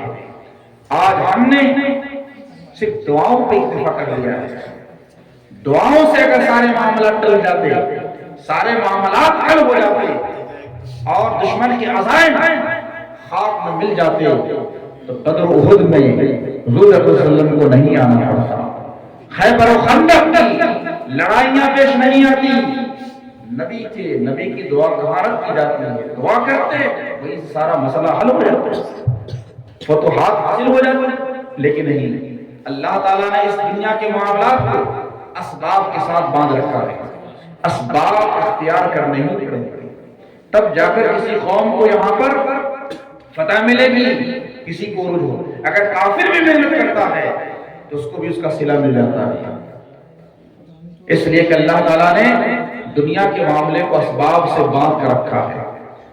آپ مومن ہیں، بلا شبہ مومن ہیں، لیکن آپ نے اسباب اختیار نہیں کیا تو آپ کو ہٹا دیا جائے گا اور آپ تاریخ کے دور میں پیچھے رہ جائیں گے۔ اس لیے مسلمانوں، بزرگوں کی صرف تاریخ نہ سنو، اس تاریخ کے پیکر بن جاؤ، وہ خصوصیات اپنے اندر پیدا کرو۔ آج دنیا صلاح الدین ایوبی کو بھول چکی ہے، محمد بن قاسم کی تاریخ کون دہرائے گا؟ محمود غزنوی کی تاریخ کون دہرائے گا؟ قتیبہ بن مسلم، موسیٰ بن نصیر، طارق بن زیاد کو ہم نے بھلا دیا ہے۔ یہی وجہ ہے کہ ذلت و خواری پوری امت مسلمہ پر مسلط کر دی گئی۔ آج ہم بزدل قوموں سے، دنیا کی سب سے بزدل ترین قوم سے ڈرنے لگے۔ دنیا کی سب سے بزدل ترین قوم آپ کو اچھی طرح معلوم ہے، اس سے بھی ہمیں ڈر لگنے لگا ہے۔ یہ ہمارا ایمان کس درجے پہ ہو چکا ہے اور ہم کہاں جا چکے ہیں؟ وجہ یہ ہے کہ طریق مصطفیٰ کو چھوڑنا ہے وجہ بربادی۔ اسی سے قوم دنیا میں ہوئی بے اعتبار اپنی، اور قابرون جب بیدار ہوتی ہے نوجوانوں میں نظر آتی ہے ان کو اپنی منزل آسمان ہو۔ نظر آئی سلام محمود غازی کو، نظر آئی تو قابرون بیدار ہو گئی۔ 19 سال کی عمر میں انہوں نے وہ کارنامہ انجام دیا جو لوگ 70 سال کی عمر میں بھی نہ کر سکے۔ اور وہ صاحب کرامت آج ان کے آستانے پر اگر کوئی شخص صدق دل سے چلا جائے، کوڑی ہو، اندھا ہو، معذور ہو، مفلوج ہو، ناولد ہو، تو ان کی بارگاہ سے ان کو شفا مل جاتی ہے۔ وہاں سے جو پانی گزرتا ہے ان کے مزار پاک سے متصل ہو کر اگر اس پانی سے کوئی نہا لے، برس جسام بیماریاں دھل جاتی ہیں۔ آج یہ سب کیوں ہوتا ہے؟ مسلمانوں، اگر آپ غالب ہونا چاہتے ہو، دنیا کی امامت کرنا چاہتے ہو، آج میں آخری پیغام دے کے اپنی تقریر ختم کرنا چاہتا ہوں۔ اس آخری پیغام کو نوٹ کریں۔ اگر آپ غالب ہونا چاہتے ہیں، اس ذلت و خواری سے نکلنا چاہتے ہیں، تو اس کے علاوہ اور کوئی راستہ نہیں ہے کہ آپ اصل اسلام کی طرف پلٹ آئیں، نفاق کو ختم کر دیں۔ جو اسپریچول اسلام تھا، جو روحانی اسلام تھا، اس کی طرف آپ کو آنا ہوگا۔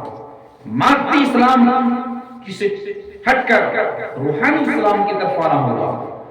آج لوگوں کے پاس دینے کے لیے کچھ نہیں ہے۔ دنیا میں امن کا کوئی پیغامبر نہیں ہے، جنگ ہی جنگ لوگوں کے پاس دینے کے لیے۔ جو بھی ترقی یافتہ قوم ہیں، ترقی یافتہ ممالک ہیں، وہ موت کے سوداگر بن رہے ہیں، جنگ بانٹ رہے ہیں، دنیا کو تباہی کے دلدل میں ڈھکیل رہے ہیں۔ ان کو دینے کے لیے نہ امن ہے، نہ آشتی ہے، نہ محبت ہے۔ جو لوگ خود ساختہ ترقی یافتہ قوم کہتے ہیں اپنے آپ کو، ان کے پاس بھی سوائے جنگ کی کچھ نہیں ہے۔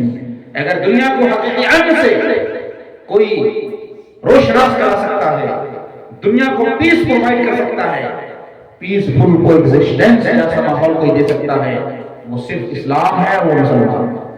وہ دوا مسلمانوں کے پاس ہے۔ اسلام کی پوری عمارت امن آشتی پہ قائم ہے۔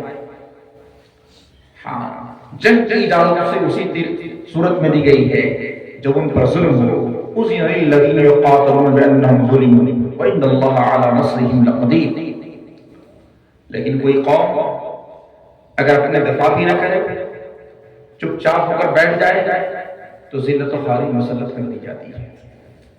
اس لیے آپ کو خواب اور خیالات کی دنیا سے نکل کر حقیقت شناس قوم بننا ہوگا، زمین پر اترنا ہوگا اور اپنے اسلاف کے عمل میں بہتر بننا ہوگا، تب جا کے آپ کی قوم بن سکتے ہیں۔ ابھی تو ہمارے پاس قوم نظر ہی نہیں آتی۔ قوم تو اسے کہتے ہیں جس کے پاس کوئی نظریہ ہو، جس کے پاس کوئی مشن ہو، جس کا کوئی قائد ہو، جس کے اندر لیڈرشپ ہو، پھر وہ قوم ایک نظریے کے تابع ہو، تب جا کے قوم قوم بنتی ہے۔ ورنہ تو بھیڑ نظر آتی ہے۔ ہم نے تو بھیڑ جمع کی ہے۔ ہماری قوم کی سخت تربیت کی ضرورت ہے۔ آج پورے ملک میں سب سے زیادہ بے تربیت اگر کوئی قوم ہے تو وہ قوم مسلم ہے۔ اللہ تعالیٰ نے جس کو قرآن دیا، وحی کا نور دیا، انبیاء دیا، اولیاء دیے، غوث دیے، آج وہ قوم اگر بے سہارا ہے تو سمجھیے یہ ہمارے اعمال بد کا نتیجہ ہے۔ خواجہ غریب نواز جیسی روحانی شخصیت ہمارے درمیان موجود، جن کی بارگاہ میں آ کر بڑے بڑے متکبر کی پیشانی جھک جاتی ہے۔ خواجہ غریب نواز ایسی شخصیت ہوتے ہوئے اگر ہمارے اوپر ذلت آ جائے تو اس سمجھ ہمیں اپنے ایمان کی خیر کرنی چاہیے کہ ہمارا ایمان بچا بھی یا ختم ہو جائے۔ جن کی خبر کو دیکھنے کے بعد لارڈ بیٹن نے کہا تھا I have seen a grave ruling over India، میں نے قبر کو ہندوستان پر حکومت کرتے ہوئے دیکھا۔ آج وہ حکومت، وہ قیادت، وہ امامت آپ کو مل سکتی ہے، شرط یہ ہے کہ آپ مسلمان بن جائیں، شرط یہ ہے کہ خواجہ غریب نواز کے راستے پر آ جائیں۔ انہوں نے دیا تھا دینے والے بن جائیں، لینے والے بن، لینے والے ہمیشہ نیچے تھے، آپ دینے والے تھے، دینے والے بن کر رہیں۔ جب تک آپ لینے والے رہیں گے کبھی بھی آپ قائد نہیں بن سکتے، کبھی آپ حکمراں نہیں بن سکتے۔ آج ہماری پوزیشن لینے والوں کی بنی، آج جب تک ہم دنیا کو دیتے رہے تب تک پوری دنیا پر ہماری حکومت کا، ہماری عظمت کا، ہمارے علم کا سکہ بکا تھا۔ دنیا کو سب سے پہلے میزائل بنانے کی ٹیکنالوجی مسلمانوں نے دی تھی۔ یہ حسن الرماح ہے، 7ویں صدی ہجری میں انہوں نے کتاب لکھی۔ دنیا کو گھڑی جس سے آپ ٹائم دیکھتے ہیں سب سے پہلے مسلمانوں نے دی۔ اس دنیا پر، انسانی دنیا پر مسلمانوں کے اتنے بڑے احسانات ہیں۔ ابو القاسم الزہراوی ہیں جنہوں نے سرجری کے آلات دنیا کو دیے، جس سے آج آپریشن ہو رہا ہے۔ ابو بکر محمد بن زکریا رازی ہیں جنہوں نے میڈیکل سائنس پر 200 کتابیں لکھی۔ یہ ابو سینا ہیں جنہوں نے القانون 14 جلدوں میں، الشفاء 18 جلدوں میں، الحاصل والمحصول 20 جلدوں میں لکھی۔ ان کی کتاب یورپ کی درسگاہوں میں پڑھائی جاتی رہی۔ 18ویں صدی عیسوی تک حبل دنیا کو سب سے پہلے الجبرا سے متعارف کرایا۔ یہ الخوارزمی ہیں جو ماہر فلکیات ہیں، ماہر ریاضیات ہیں۔ یہ ابن الحاسب ہیں جنہوں نے سب سے پہلے آپٹیکل سائنس پر کتابیں لکھی۔ آپ دینے والے تھے۔ یا عباس بن فرناس ہیں جنہوں نے آج سے 1000 سال پہلے ہوائی جہاز بنا کر اڑایا۔ وہ مسلمان عرب ہیں جنہوں نے سب سے پہلے سمرقند کے اندر کاغذ بنانے کی فیکٹری قائم کی۔ جب کتابیں چمڑوں پہ لکھی جاتی تھی، مسلمانوں نے کاغذ پر کتاب لکھنے کا طریقہ دنیا کو دیا۔ یورپ کے شہزادے، روم کے شہزادے، اسپین، غرناطہ، اشبیلیا، طلیطلہ، صقلیہ، بغداد، خراسان، نیشاپور، مراکز علم جو ہمارے اسلامی مراکز علم تھے، وہاں آ کر تعلیم حاصل کیا کرتے۔ اسپین کی سلطنت، وہ ہم دینے والے تھے۔ جب تک ہم دینے والے رہے ہم غالب رہے، دنیا مغلوب رہی۔ جب ہم لینے والے بن گئے تو ہم اسی درجے پہ آ گئے جس درجے پہ پہلے تھے۔ جب تک یہ منظرنامہ بدلے گا نہیں تب تک مسلمان ایک غالب قوم نہیں بن سکتا، مسلمان ایک غالب قوت نہیں بن سکتا۔ اس منظرنامے کو بدلنے کے لیے چوطرفہ محنت کرنی ہوگی، جدوجہد کرنی ہوگی۔ ہمیں اپنے نوجوانوں کو صحیح تربیت دینی ہوگی، ان کو ایجوکیشن کا امام بنانا ہوگا، تعلیم پر ان کو لانا ہوگا۔ لیکن آج ہمارے درمیان غربت ہے، بے روزگاری ہے، اس کے بعد جہالت ہے، ان تمام تاریخی میں ہماری قوم بہ رہی ہے۔ اس سے نکالنا، آج ہماری قوم جلسوں میں کہیں گم ہے تو کہیں مشاعروں میں گم ہے، اور جلسے اور مشاعروں نے تو ہماری زندگی کی، ہماری قوم کی فکر کو مفروض کر کے رکھ دیا ہے۔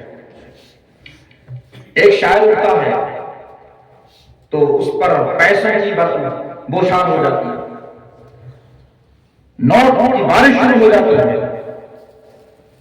ایک شاعر کو آپ اتنا نوازتے ہیں کہ نوٹوں کی بارش کرتے ہیں، اور وہاں ایک مصنف کئی سال کی محنت کے بعد ایک تحقیق سامنے لے کر آتا ہے، کتاب لکھتا ہے، اسے کوئی 1 روپے نذرانہ دینے کے لیے تیار نہیں ہوتا۔ بتائیے جہاں پر اہل علم کی اس قدر ناقدری ہو جس معاشرے کے اندر، کیا وہاں علم ترقی کر سکتا ہے؟ تو لوگ تو شاعر بننا، شاعر خطیب بننا میں اس کو قبول کریں گے۔ آج ایک خطیب پر 1 لاکھ روپے صرف کیا جا رہا ہے، ایک رات کا، وہ بھی 2 گھنٹے کا، 1 گھنٹے کا۔ ایک خطیب کو بلانے میں 50-50 ہزار نذرانے دیے جا رہے ہیں، اور وہ علماء جو دن رات محنت کر کے تحقیق کا ریسرچ کا کام کرتے ہیں، قوم کی تعمیر میں لگے ہوئے ہیں، انہیں 10,000 20,000 سیلری دی جا رہی ہے۔ کہاں ایک رات کے 50,000 نذرانے اور کہاں 20,000 پوری ماہ۔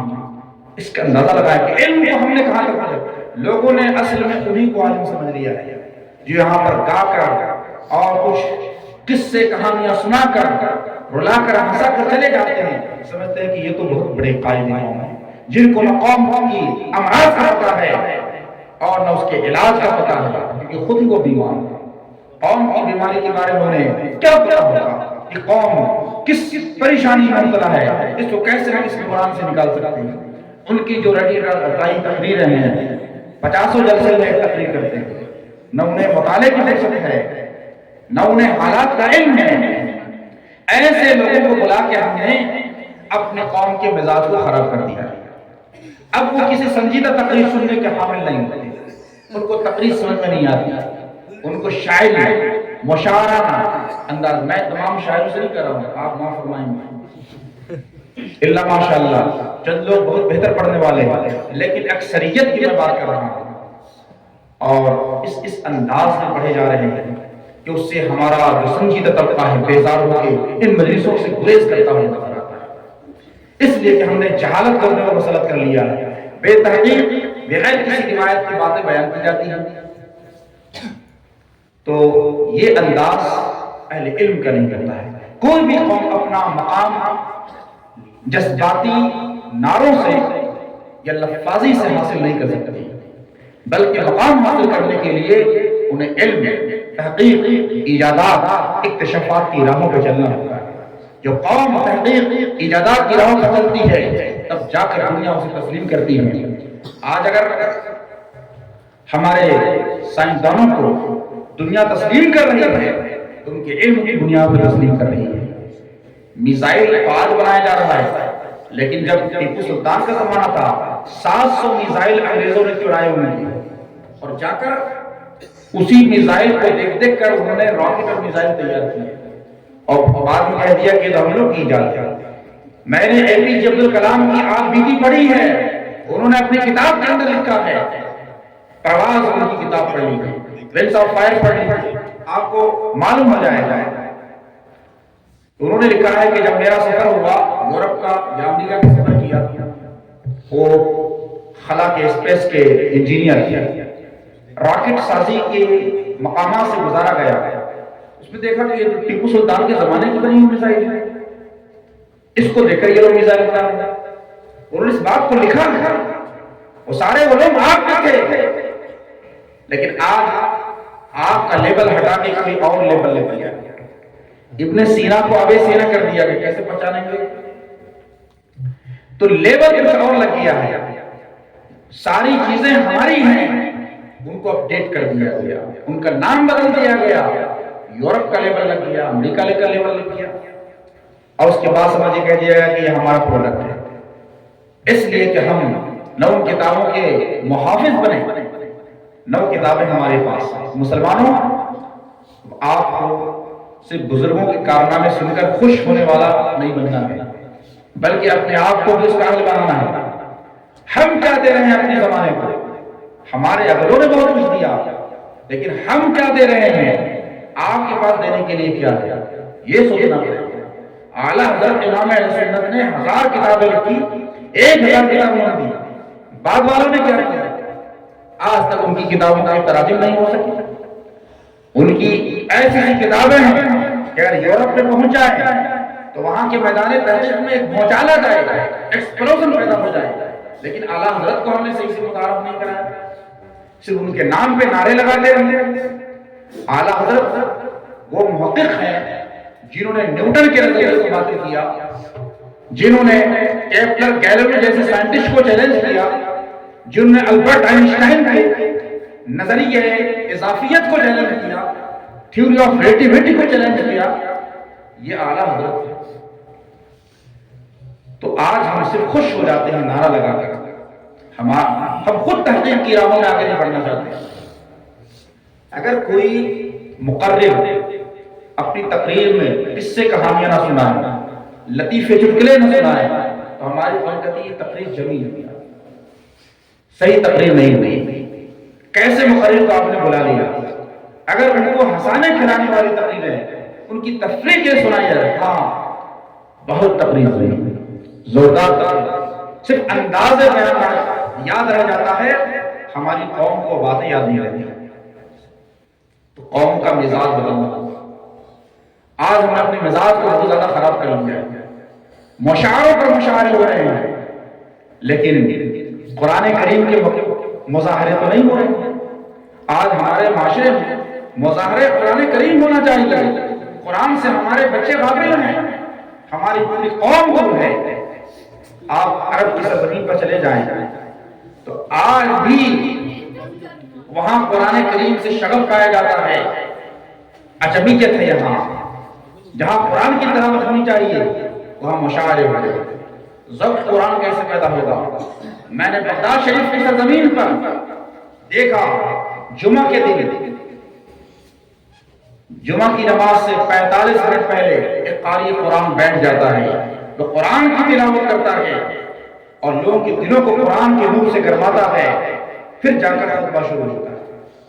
اسی طرح حضرت مسجد معروف فرقی میں، جس میں مجھے نماز مغرب پڑھانے کا شرف حاصل ہوا، وہاں میں نے دیکھا کہ قاری قرآن مغرب سے آدھا گھنٹہ پہلے قرآن کی تلاوت شروع کر دیتا ہے، لوگ مسجد کی طرف کشا کشا چلے جاتے ہیں۔ لیکن آج ہم نے قرآن بیزار معاشرہ پیدا کر دیا، قرآن کلچر کی طرف آنا ہوگا، اسلامی کلچر کی طرف آنا ہوگا، تب جا کے ہمارا ڈیولپمنٹ ہوگا۔ آج ہم مشاعرہ کلچر کی طرف چلے گئے، قوالی کلچر کی طرف چلے گئے، اس سے ہمارا معاشرہ ڈیمیج ہو رہا ہے۔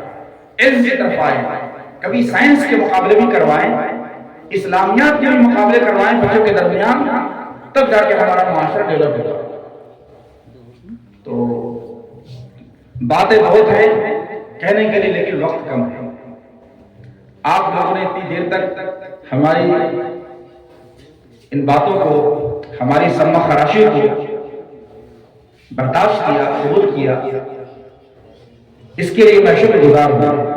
امید کرتا ہوں کہ آپ حضرات ضرور ان باتوں پر عمل کرنے کی کوشش کریں گے اور نئی نسل کو ایک صحیح دشا دکھانے کی کوشش کریں گے۔ اس پروگرام کے منعقد کرنے والے تمام ذمہ داران کا میں شکر گزار ہوں کہ آپ نے اس فقیر کو اس بزم میں شرکت کی دعوت دی اور کچھ سننے سنانے کا موقع فراہم کیا۔ وآخر دعوانا الحمدللہ رب العالمین، استغفر اللہ ربی من کل ذنب واتوب الیہ۔